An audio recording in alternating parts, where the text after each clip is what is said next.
Get your freak on. Anyway, podcast Friday show. Look out, here we come with a whole slew of amazing topics, including the legal fees of Letitia James. You know how much it's going to cost her to defend herself? You'll be shocked. Guess right now. Stick around. We'll share. I bet you're wrong. Josh Hammer debunks Candace Owens. It's not that difficult, or is it? I got an answer that I posed to everybody in my last episode. Is it me or is it Candace Owens? Spoiler alert. Apparently it's me. Katie Porter's bizarre behavior and why I might be in love with Katie Porter. Philly cream cheese has been around for 150 years, yet they've never made this product, which they are now making. I'll share with you what that is. Crazy Rolling Stone magazine, the original podcast, all of your comments from the live chat over here in the corner, my friends. It's a podcast.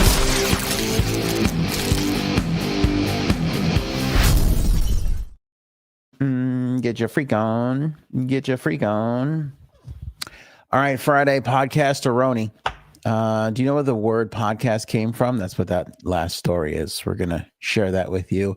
Hello to all my friends in the chat. Look at all of the beautiful people dancing around. Hey, Merc, TD Freelancer, 18-month member. Oh my gosh, thank you so much, TD Freelancer, for your support. Remember, everybody can support. Oh, there's the first cuck alert. Everybody can support the show by becoming a member for as low as $2.99 and be as awesome as TD Freelancer right there. Link in the description below. Thank you guys so much for the support. Appreciate it as always. Letitia James, she was indicted this week. How exciting for her. Details are unimportant. She lied about a mortgage loan thing, second house, Virginia. She was going to rent it instead. I don't know. She apparently did it. I don't know. She can defend herself. Innocent until proven guilty yet. But it doesn't look all that great for her. And Letitia James is out there saying this is retribution for her prosecuting President Trump. I have to tell you, and this might not be a popular opinion, but I hope that she pays through the nose, serves jail time. I don't even know what. I hope she gets everything she has coming to her. I think she did it. I think she's guilty. And I think she's one of the major reasons, part of the problem that orange blossom... Stop it. Be a serious journalist, man. Get it together. Why, take two for the clips, why Donald Trump is sitting in the White House. Letitia James is part of the problem. And you might be thinking to yourself, oh my God, Aunt, you're a conservative. You've gone rogue. You've gone Republican. No, still an independent. Why are you rooting against this, Aunt? What's your problem? Trying to help you. One could argue that the Republicans should be mad at me for trying to always help the Democrats with the real answers on what they should be doing. Letitia James, Arnold Bragg, whatever his name was, all these people, they did all this stuff, and all it did was fuel the fire to get President Trump elected. To get President Trump elected. Am I wrong? Am I wrong? Were they to be effective, and I know he was convicted, I know he was a felony, but essentially a campaign was launched. I mean, it's all right. Maybe it wasn't a coordinated campaign. Maybe it was a, hey, we all just hate the same person. We're trying to keep him out of the White House. I don't know. Whatever you want to call it, doesn't even make a difference. But I said at the time, and you can go back and see with Alvin Bragg, with Letitia James, if you think you have him, you better know. You better know you have him. I said it. Frank was sitting in the chair next to me or below me. If you blow this, there is no stopping him. I said it. I don't get everything right. I do get a lot wrong. You'll never see those in the clips. Only for those of you who watch the full episodes, which thank you people, by the way. You're the best ever. Appreciate the likes, the thumbs up, the shares. Do that all. We need the algorithm help. But if you're essentially putting this guy in the White House. I don't get it all right all the time, like I was saying. I nailed it on this one. I said it. I said, these are awfully bold moves. You got to make sure you got it. It's got to be in the bag. And it is not in the bag. It was not in the bag. It is not in the bag. It is sitting in the White House right now. You know what I'm saying? So that's the deal with Letitia James. I feel like I'm angry at the person who spoke a big game, swung and missed, and cost the team the game. You know, person out there talking all kinds of trash, and then the other team gets all pissed and fired up, and then they blow you out of the water. That's what happened. Letitia James helped lead that failed effort. So was it retribution? Yeah, of course. Bringing it in front of a grand jury is absolutely 1,000,000% political retribution. Nobody can deny it. But what I say all the time, whether the person who is being indicted or not is left, right, center, middle, quadruple, circle, infinity, shape, size thing, whatever. If they get brought in front of a grand jury and a jury of your peers hears the evidence and decides to allow a case to commence, that is as fair as it gets.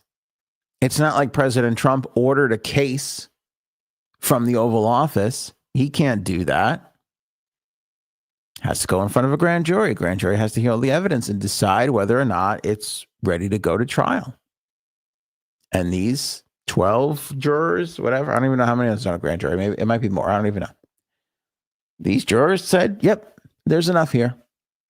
And everybody who's reviewing the evidence and everything seems to all think there's pretty much enough there. So for wasting all our time, for costing the Democrats the election, not that I think that Kamala would have been any better for those Republicans who are about to just, let me ask him if Kamala would have been no, I don't think so. I don't think so. Again, I'm an independent, so I was losing either way in this election. And yeah, well, listen, I'm not gonna go on. I got distracted here by Paul's comment. A grand jury only hears one side of it, but they hear the evidence. They hear the evidence, and they have to decide if it's worthy or not to go to a trial. You know, and this was. It's political retribution. But again, when you look at the behavior, I know this is not easy for some people to hear.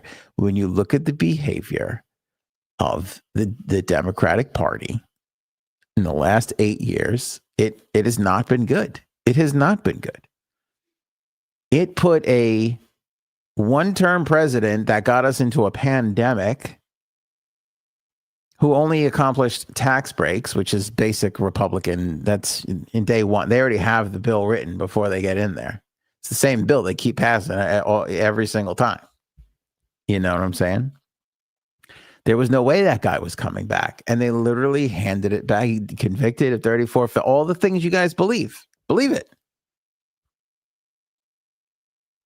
He won. He won. You know? So don't know if James is guilty, but can know. What is that language, Diana? Diane? I don't even know. Well, anyway, now she's got to defend herself. She could use the public's money, the taxpayers' money. She said she wasn't going to do that. She also said she was going to get Donald Trump. So, you know, how much can we really believe her? But she is reaching into another little slush fund, because wait until I tell you what her lawyer is charging her. I mean, you guys are you're gonna shit yourself. You are going to shit yourself. She's going to be, hold on, my notes froze. Give me a second. Don't beat me up, people. I got you here. She's going to be using the Democratic Attorneys General Association to help cover her legal defense bills. The Democratic Attorneys General Association. Now, a former prosecutor, Nima Rahmani, told the New York Post what she estimates what she estimates Letitia James' legal bills are going to be. Everybody in the live chat, replay crew, if you're watching this, comment below. What do you think Letitia James, what kind of a legal bill you think she's going to run up here defending herself on this new indictment? Take a guess. Take a guess. Everybody put it out there.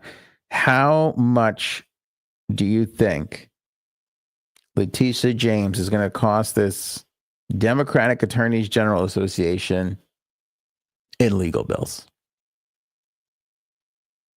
When I first heard of this thing, I go, well, first of all, she is an attorney. So, you know, you get a couple of friends in there, you toss up I thought, I was like, oh, maybe like 800 grand, maybe like 1.2 million. That's what I was first thinking when I first heard the story. All right, Christella guesses 10 million. $10 million. 10 million. 10 million?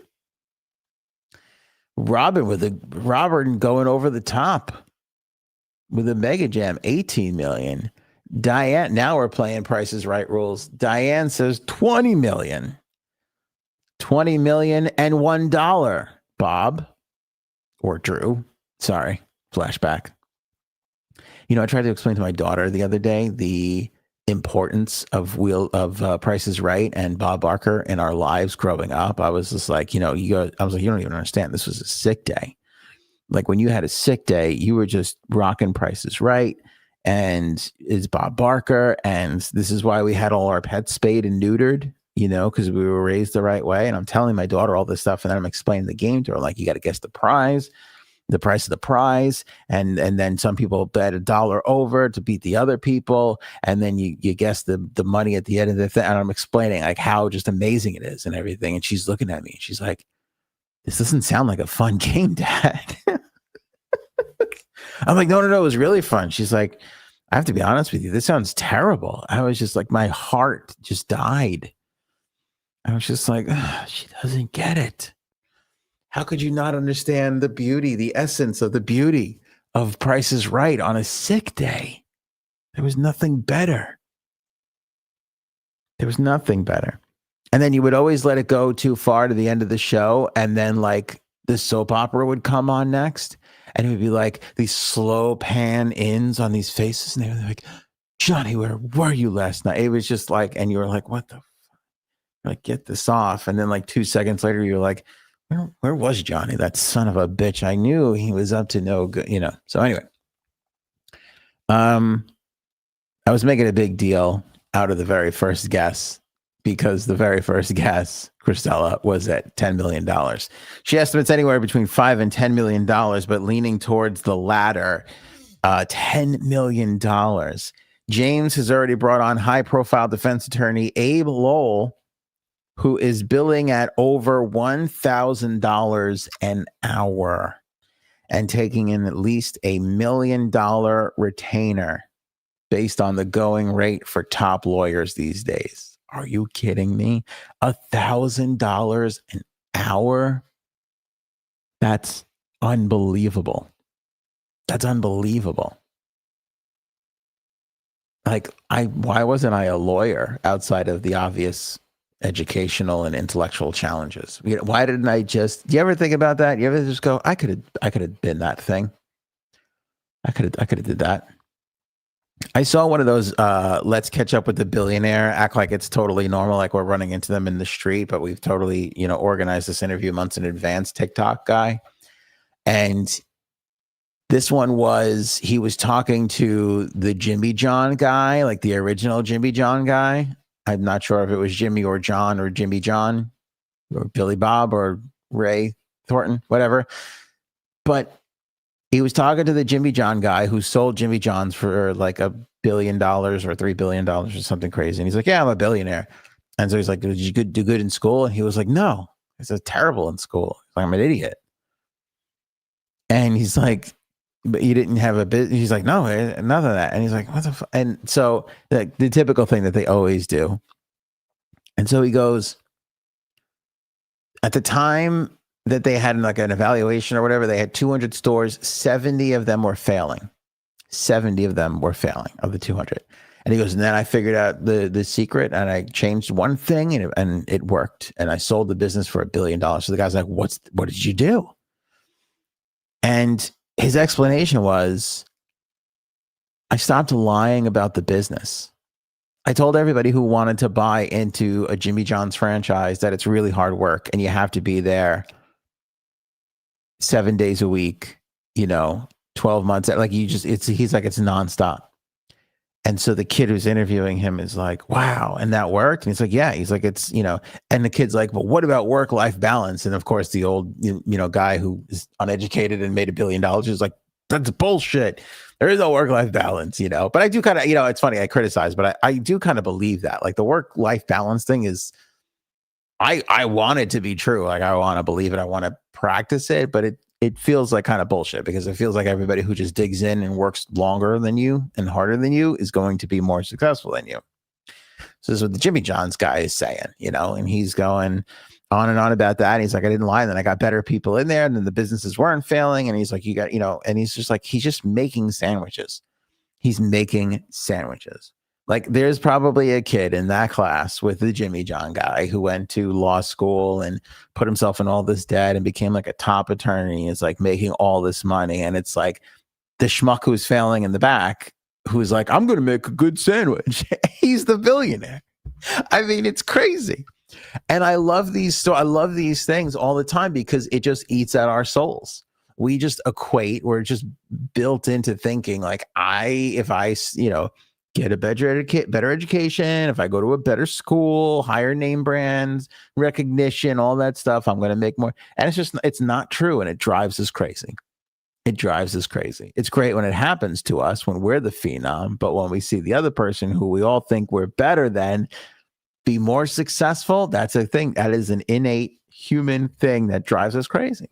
That absolutely drives us crazy. So a sandwich guy went and sold his thing for $3 billion while everybody else was killing themselves studying. Jimmy John's guy is like, just takes some hard work. But $1,000 an hour and $1 million retainer, bless his soul. Good luck to Letitia James. She apparently is going to need it.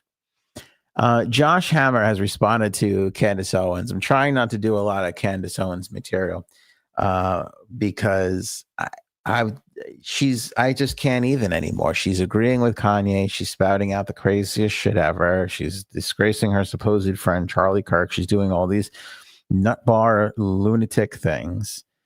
And I talk about it all the time. The last time she was just like, who had it right all along? Kanye West, who is just an obviously mentally handicapped individual who just needs medication that he openly admits that he does not take any longer, and like went off the deep end and Nazi this and anti-Semitic that and like all this crazy stuff. And she's like, Kanye had it right. And it's just like, what the fuck are you talking about? And, you point these things out and you put the clips out and I'm like, am I wrong? I'm doing my bit. The Anthony shtick. Am I wrong? Tell me, am I wrong? Am I the crazy one? And when I tell you, I mean, I just like the first 10 comments that came in, every single one was like, yeah, bro, you probably can't even say, but yeah, you're not gonna be able to say it. But I took a screenshot because every one of them was like, first guy, Ophir Art, yes, it's you. Crump Dog. I'm gonna read a message to you now from Crump Dog. Crump Dog says, was he crazy or did he just want you to see him in that light? He was right from the start, and so is she. And yes, you are the problem because you believe all the programmed things they feed you. So we have our answer. I'm the problem. And has been a little screwy since Megan entered his life. I'm not going to fight you on that. That cut deep to the heart of truth. Yeah, I did lose it a little bit, right? When Megan came around. But Candace is my new Megan all of a sudden. Suddenly I'm like sympathizing with Megan.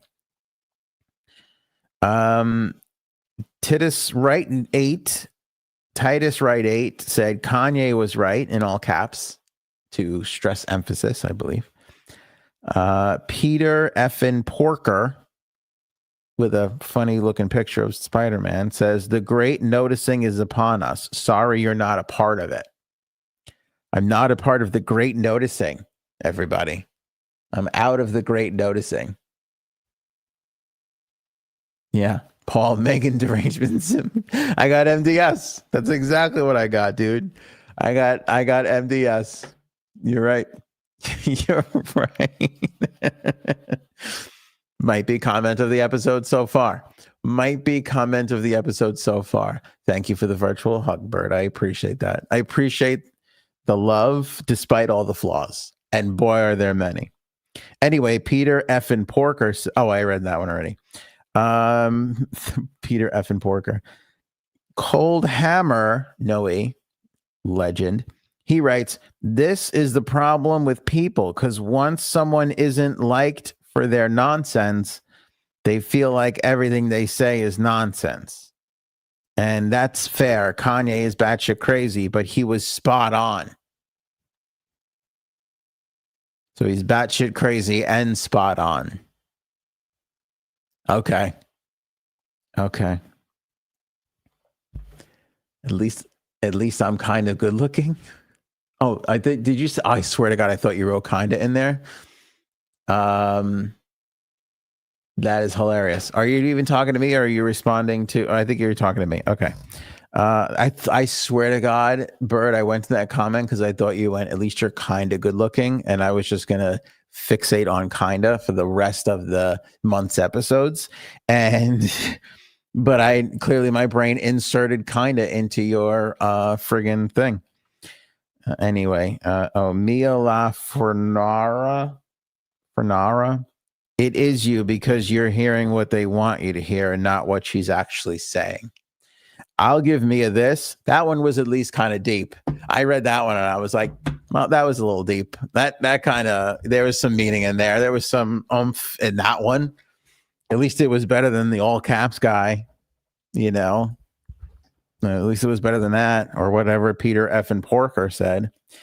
Anyway, you can go to our TikTok and see those comments. I don't even want to go to Instagram. I can't. It's worse over there. It's worse than that in the Instagram neighborhood. It's worse. It is not a good situation over there in IG land. A little creepier than. Actually, that's not even true. The TikTok's pretty creepy with the comments too, when you think about it.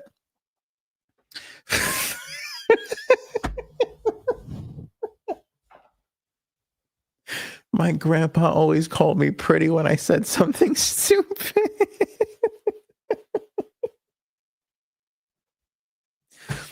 Oh, that's really fucking funny. Oh my God. And you took your grandpa's technique and you used it on me. I'm touched. Bird, I am touched. I feel like I'm kind of part of your family right now. Like you gave me the blessing. Like I'm in. You know, your grandpa did to you, and now you do unto me. I feel like I'm in the lineage chain here. That's so funny. I think I might do that too to my kids. I think, you know, I definitely start applauding when I want my kids to stop doing it. I'm like, hey, I'll just get it right in there. When I'm like, I don't know how much longer I can watch this for, you know, but don't tell them that. Don't tell them that. I tell you, I gotta really stop. I have visions of like me like being dead, or just on my deathbed, or like, you know, my kids being like 54, and then like, let's go check out one of Dad's old episodes, and then they get to that exact part when I'm saying just the worst, most god awful thing about them, and they're just gonna be like, "What the fuck? He was an asshole." You know, I mean, I guess I am an asshole. They should know that, according to the Kanye West, Candace Owens anti-Semitic fans out there. Yeah, I don't know. I feel like I need to have my own like Candace Owens kill switch, where the day I die, this all just gets deleted. You know, I can't leave that up to Frank. Frank can't even fucking, he doesn't know how to change his password. If I'm going to be totally honest with you, he has the same password he's always had, or he just gets locked out of the app, you know? But I don't know. I feel like we got to scrap this stuff. I'm just terrified for generations to come to be ingesting this material. I just don't think it's good. You know, what did Paul say? Bless your heart, bird. Oh yeah. Didn't we talk about the bless your heart thing is a bad thing? But I think it's so sweet. I still say it. I like it. It doesn't have a negative connotation to me. Anyway, Josh Hammer, whoever the fuck this guy is, he was in the text message chain between Charlie Kirk and some other people. He did this thing that I'll admit is pretty strange. He talked about public assassinations or public killings or something like that in a tweet the day before Charlie Kirk was assassinated. Now, he says he was writing it about, remember the Ukrainian Czechoslovakian girl, and she got stabbed horribly by that guy on the train bus thing somewhere or whatever. He said it was about that. Because then one guy screen capped it and was like, oh, he said this the day before Charlie Kirk. And then Candace Owens heard about it. And then she runs with the whole thing. And then like she name checked him, I think, when she was talking about that she had the proof and then the proof came out. And then the Turning Point people confirmed it was real. And then everybody just naturally assumed, just because it was an actual conversation, exactly what Candace Owens said about it was real. And it wasn't real, But anyway, we go through all of that whole, hubbub. And she just basically comes out, and you can go on Twitter and see this. Like, she calls him out that there's like no reason for that tweet. There's no context. He then he puts context to it. She doesn't believe him. Some other guy is like, fact, this happened, fact. And he's doing like a lawyer's game, like, fact, this guy tweeted this, fact, next day, Charlie Kirk publicly is that, So he's putting all these things together, and it's like, those are two true statements, but one doesn't have to do with the other necessarily. So that whole thing goes on. Candace Owens retweets that from that guy who was stirring up shit and all that kind of stuff. Okay, so fine. So the text message is real. Josh Hammer is in the text messages. He comes on today and he puts out a statement, and he's like, hey, yeah, I was in that chat. But to assume that my friend, I was part of or had knowledge of helping his assassination is crazy. He called her a lunatic, which is exactly, there's no better way to phrase it. And again, I don't know Josh Hammer from a hole in the wall. He looks like a dick if you ask me, but, these are all the things that he's saying, and I believe him because of what he ends with. And, let me get through that. He pointed out the text, and he said, this, again, the idea that I would know or have knowledge of is crazy, and this is being put out there and all that stuff.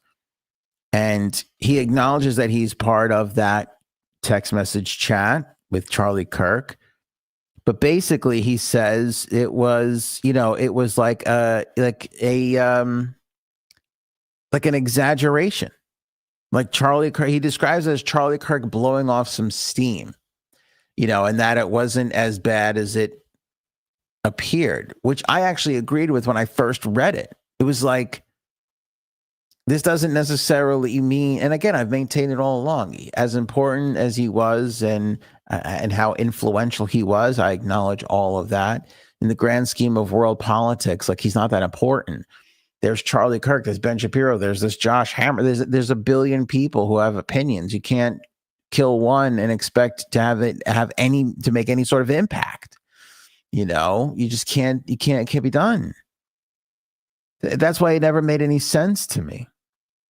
So anyway, but I don't think that it can be tied in. It's not like I'm saying that the text message was not real. So anyway, so Josh Hammer yesterday says, yeah, it was. But take a look at this text exchange, because he had a text exchange with Charlie after the fact. He's got screenshots of it all. I could show it to you. It's like, yeah, see, there's the whole, it's full legit screenshots. And it's Charlie Kirk who initiates him and says, thank you for the help today, guys, is what he says. And this guy's responds, "Good luck as the campus tour starts. Don't hesitate to let me know if you need any help or how I can help or whatever. What's your first stop tomorrow, by the way?" Charlie Kirk says, "Honored to be of assistance. Utah Valley U. Say hi to your Antifa friends." And then Charlie Kirk puts the prayer thing. So clearly there was a playfulness to this text message, which is, like stamped with the date and everything, all that, the time, all that stuff. He says that the day before they had a conversation, that Charlie, although his opinions on what was going on with the current Israeli administration, that he was trying to figure out a way to better communicate with Israel on what they were doing and where they were going wrong. That he had never given up on people's, as what this guy describes, I'll say, Charlie was passionate about fighting the mind virus of conspiratorial Jew hatred, something he made clear over and over and over again. Yeah. So it's like, you just look at all this stuff and you're like, I don't know. That makes a lot more sense to me. That he had participated in a Zoom call. The New York Post, by the way, covered the Zoom call. Charlie was seeking out advice on how to better communicate the Israel issue on campus as to be more effective with a younger Gen Z audience. So this whole, it was Army Hammer, yes. This whole thing that she's putting together is disproved in one foul swoop here with this guy, Josh Hammer. He's got the text message. He's got the receipts. What do you say about that now, Candace? Am I still the problem? Am I the brainwashed one? Should we ask Kanye what he thinks so we could all assume that we're right about something? All right, have you seen Katie Porter? I didn't know who this lady was until yesterday. And then every second video is this Katie Porter video. And there's apparently a couple of videos. So Katie Porter, she's like the favorite to be the next governor of California, or I don't know. She's going to win the. I don't even know.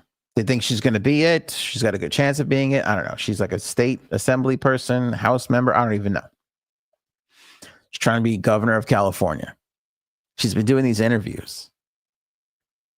And the other day, the first one I saw is her. She's sitting there. She's on like a Zoom call. And her like assistant is in the background. And she all of a sudden just screams, "Get the fuck out of my shot." In like the most bizarre. I saw that video before I knew even who Katie Porter was. I'll pop it on the screen for you here so you guys can see it. All right, let me take the little color on down. Bear with me, people. We're getting it together. We're doing it. All right, here she is. Courtesy of Political, they put it on. So she's like answering a question. If you look behind her shoulder, you'll see her like assistant pop up, and she loses it. Recently, this fall in September. And what it showed is if we don't electrify our transportation sector, that we're going to lose more than 500,000 Californians dying prematurely to air pollution and other problems. And the state could lose. Get out of my fucking shot. I wanted to tell you that that's actually incorrect. It's not that it's electric vehicles. It's that if we don't meet the commitments under the Paris Climate Accord. Okay, it does. Okay, you also were in my shot before that. Stay out of my shot. Okay, I'm going to start again with electric vehicles saving us money. Perfect. Okay. How fucking weird is that? Like how I saw that and I was like, who is this? First of all, who is even this woman? Why do we care about what she says? And why is she yelling at that poor lady in the background? And then I saw the second video, which I'm going to pop up on the screen for you guys so you can see. And I'm like, oh, starting to see it here. In this one, she sits down with the CBS affiliate, whatever, I got this clip is from Fox, by the way. And listen to the question she almost blows up this interview over. What do you say to the 40% of California voters who you'll need in order to win, who voted for Trump? How would I need them in order to win, man? Well, unless you think you're going to get 60% of the vote. So Porter then threatens to storm out of the CBS interview. I don't want to keep doing this. I'm going to call it. Thank you. You're not going to do the interview with us? Nope, not like this. I'm not. Not with 7 follow-ups to every single question you ask. Now, in divorce papers, Porter admitted attending anger management classes. In 2006, she dumped a bowl of steaming hot potatoes on her husband's head, burning his scalp, he claimed. She also routinely called him an effing idiot and effing incompetent, he said.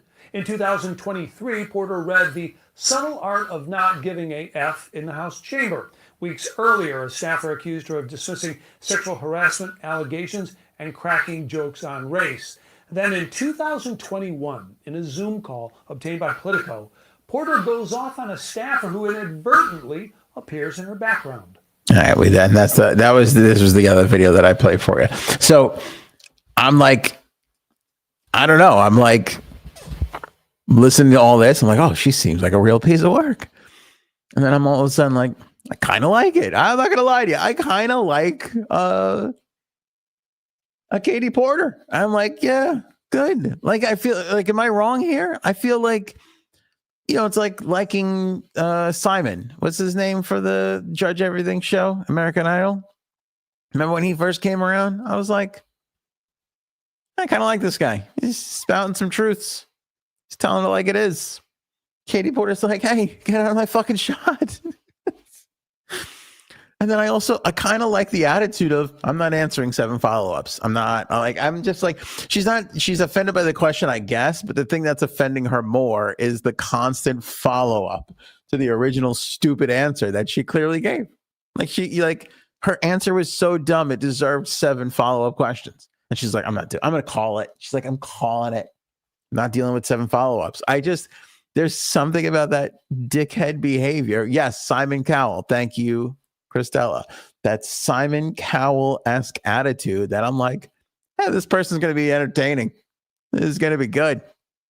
We're going to like where she, I think we're going to enjoy. Like, she's going to keep making an asshole out of herself for all of our, benefit. Like, cool. Let's do it. Let's do it.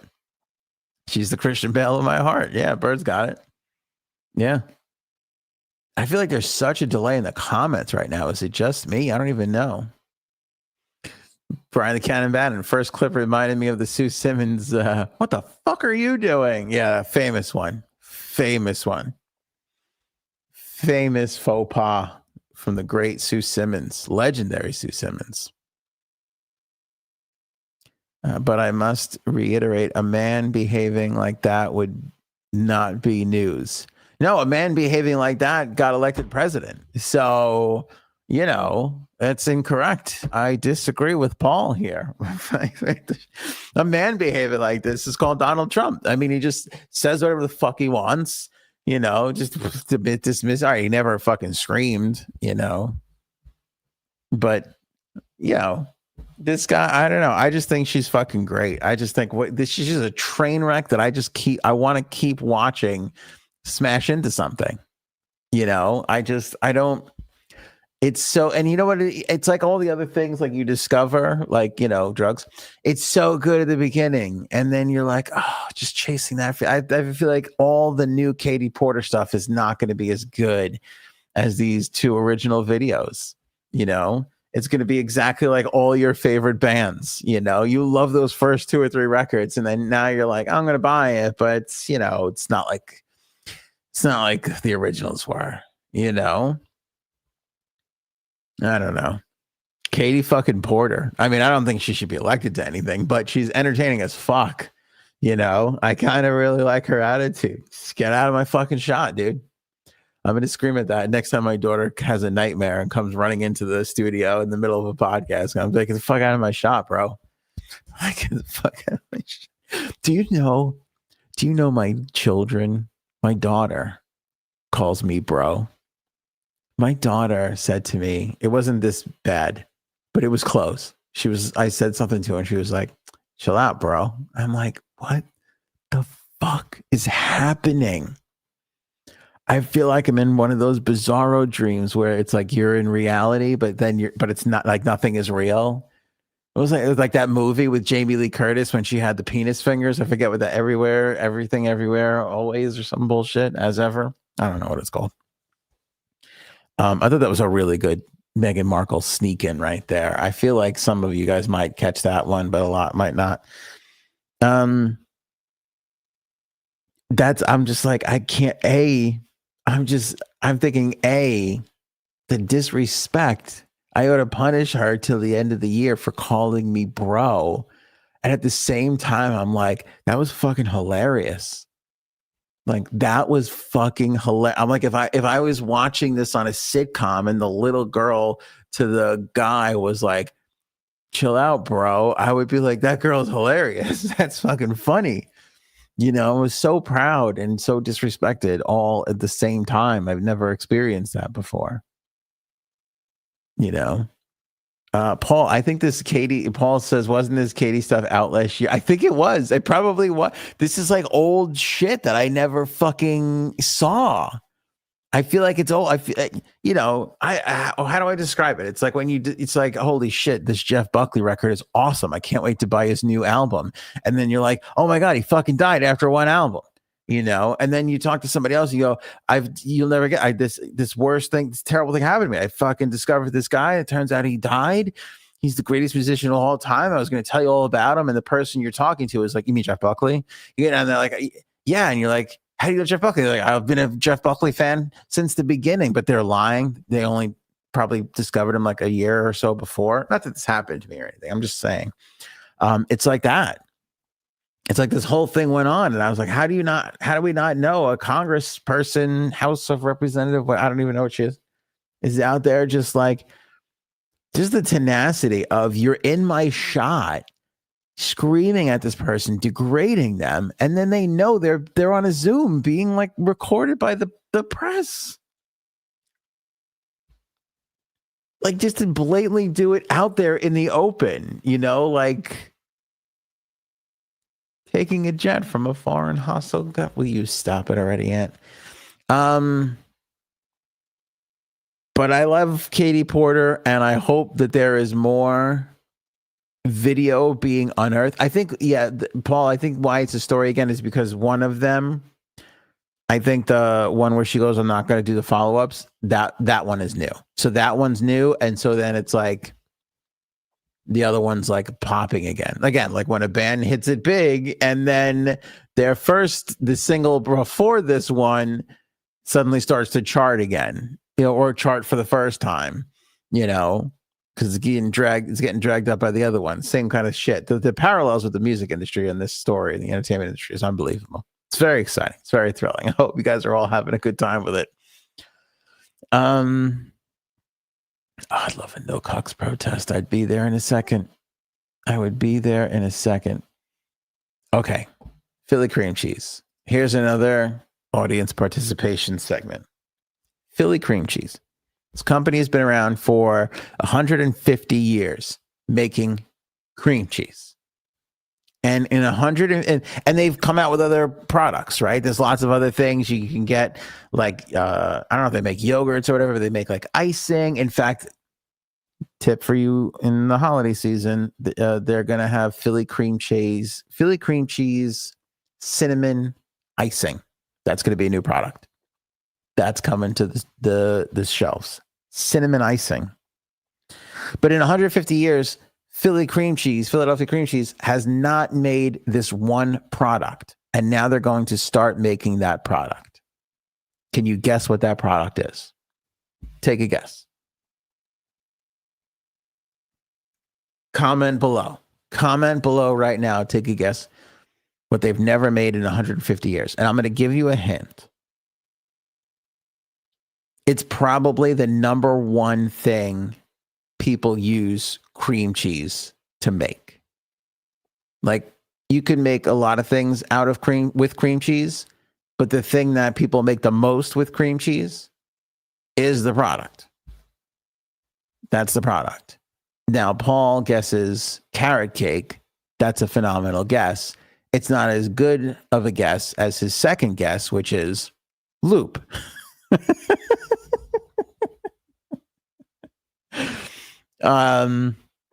It is not either of those products. Bird says cottage cheese.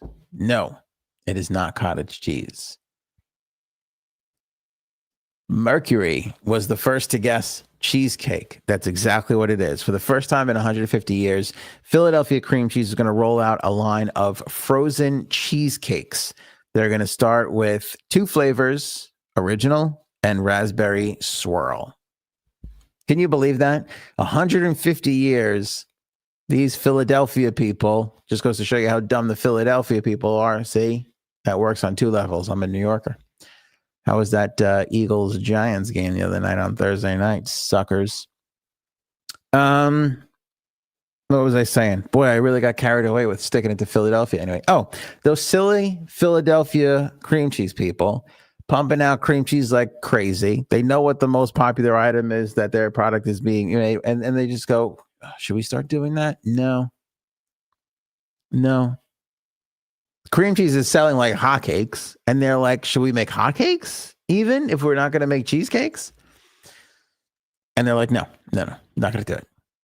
So finally they're like, and that was the brilliant idea. They was like, hey, what if we started making cheesecakes? Like, could you imagine? You think somebody on the board died when they heard it because it was so brilliant? Like it struck someone dead? That's what I imagine. That's the scene that I put together in my head. So now we could all go out and buy Philadelphia cream cheese cheesecakes. Although Philadelphia cream cheese cheesesteak sounds like it would be amazing. I'll tell you what, Paul, I have a bad feeling about this, but I bet you if you search on the internet right now to find some dope who has a Philadelphia cream cheese, a Philadelphia cheese steak, I can't even say it, cream cheese cheesesteak recipe. There is some guy on the internet that took a cheese steak, put it in a bowl, put a couple things of cream cheese on it, mushed it all around, put it in an oven, and served it with like a bag of chips. I guarantee you that video exists and that recipe is there. And I just went through that whole thing, and I think Paul said Philadelphia cheesecake cheesesteak, not cream cheese cheesesteak. So that felt like a big waste of time. Either way, there was still a halfway decent joke in there. Point is this. It's about goddamn time, Philadelphia cream cheese people, and I hope your shit's good. I'm excited about it. All right, wrapping things up here, a couple more. Rolling Stone magazine says the greatest song of the century is Missy Elliott's Get Your Freak On. Now, here's why I disagree, and I know I'm right. Get Your Freak On by Missy Elliott isn't even the best version of Get Your Freak On by Missy Elliott. That would be the remix with Miss Nelly Furtado. Beep, beep, Nelly, Nelly, Nelly, Furtado, all on your stereo. Do you hear what I'm saying? So that's my first problem. It's the remix. That's where it's at.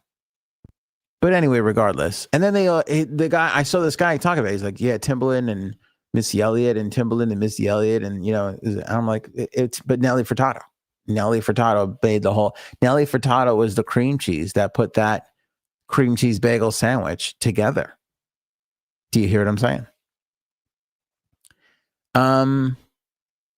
The guy pointed out that it was so unique and used all these different worldly sounds and all these crazy tones and behaviors. And, the stuff they were talking about was revolutionary. And I was like, he's kind of right about that. It was revolutionary. And I actually think it's a great song. But the greatest song of the century, like that is it's a great song. Like I'm a fan. I am a fan, especially of Nelly Furtado. Have I mentioned the Nelly Furtado part? But I feel like bird ants being handsome again.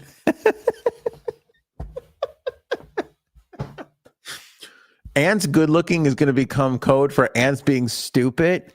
And that's going to catch on. And then Frank is going to be like all jealous, be like, why do they keep complimenting him on his looks? If Frank never catches on to what it really means, he's going to be like, what the fuck? I don't understand. He's the same old ugly bastard I've always known, you know? Ant's making Italian stallions great again. You guys are the best. I think Ant's going to go with DMB, which I'm definitely not agreeing with. Says Mercury. Yeah, listen, that's the thing. It's so subjective, but what I'm saying is, I guess we'll never get a unanimous answer if we could all sit here and everybody put a vote in on what the greatest song of the century is so far. We couldn't, we could never do it. But if we could get close, if we could say like, hey, how close could we get? Or if we all picked a song, which would actually get the most votes, I don't think it would be that song. I think people would choose a lot of other shit, a lot of other shit. I'm sorry, Christella. I didn't play it. I can't play it. We'll get booted off of something. I don't know if it's YouTube or Facebook. I forget who has a problem with it now. It's Get Your Freak On, Missy Elliott and Timbaland. So anyway, I don't know. There's a song I heard, Sally. Have you guys heard this? Hillary Duff danced to this guy. This band singing this song, Sally, where you... And I remember I'm like, oh, I've heard that song before. But I can't remember if I heard that song for the first time 3 weeks ago or 4 years ago. And now it's having this weird, bizarre, delayed moment. That song has got again, I'm on the algorithm. So I feel like, oh, this must be a big thing. This might be a big thing. Speaking of big thing, podcasts. Do you know where the word podcast came from? I heard this story the other day. I think Morning Brew put it out. It's such a I'm so dumbfounded about how fascinating the story is because it's fascinatingly stupid. But I loved it. I fell in love with it. And I don't know if I fell in love with it because I'm a podcaster and I love the medium. I really believe that. I've been a radio broadcaster for longer, but I've enjoyed podcasting and I enjoy the freedom of podcasting so much that I just think it's the greatest thing ever. So I don't know if I'm just biased, but anyway, the term podcast came from this guy, Ben Hammersley. I think it's Ben Hammersley. Ben Hammersley. This guy's writing for The Guardian, the newspaper. And again, this is a time when they laid out magazines and newspapers. So they had to put the picture and cut the words and do the whole thing, however they do it, digitally now and whatever. But then, and Ben Hammersley says, this is back when the print edition ruled the world. Now the digital edition is. Now it's just get it out there first.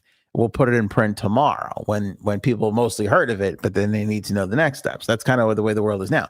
The way the world was then was it comes out on print first because we want them to buy the paper or the magazine, and then they could read about it online. But those people who read about it online will feel silly because the people who bought the stuff, they got it first and they already knew about it. That's kind of the way the world was. So Ben Hammersley writes this article about podcasting, basically an audio blog, I think he called it, with an RSS feed, and he writes this whole story about it, and he submits it to The Guardian, who he's writing for. Guardian calls him up and says, listen, the page is already laid out. We can't change it, but all we need is one more sentence from you to make it fit. So instead of going back and doing all the work of relaying out the whole page, can you just write us one sentence? He goes, yeah, sure. No problem. And so lazily, he's like, I gotta he wrote the whole article's done, start to finish. It's got his narrative. It's got his art. It's perfect in his mind.